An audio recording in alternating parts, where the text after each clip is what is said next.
To stop the virus and help small businesses hit by the distancing measures in the pandemic, next year's budget includes close to $60 billion in financial aid, about half of that in the form of low-interest loans, a similar amount for consumers in the form of coupons to be used at small businesses. Eum Ji-young has the details.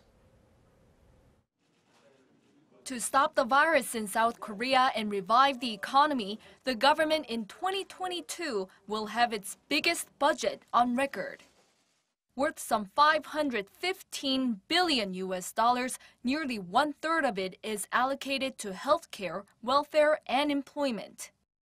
Finance Minister Hong Nam-ki said this spending will prime the pump to end the pandemic and achieve an economic recovery.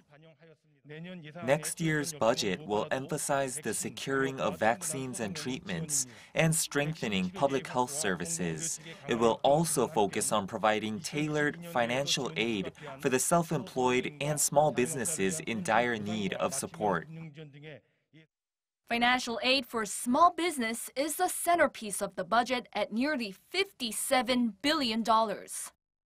This includes some $30 billion worth of loans at ultra-low interest rates to support around 2.1 million small business owners.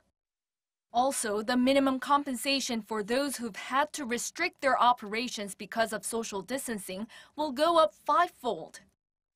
They'll be entitled to a minimum quarterly amount of 500,000 won, or about $425. And to boost regional economies next year, the government will distribute roughly $25 billion in coupons that can be used in local communities. The government will also spend some $6 billion on virus prevention as part of continued efforts to achieve a return to normal life. Those funds will be used to purchase more than 400,000 doses of COVID-19 oral treatments and for responding to adverse reactions. In addition, around $26 billion will be spent to create more than 2 million jobs, and more than $3 billion is allotted for childcare, including maternity leave. Added up, the budget will exceed the government's revenue.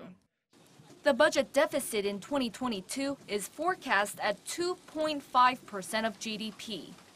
And the national debt compared to GDP is expected to be around 50%. Eum Ji-young, Arirang News.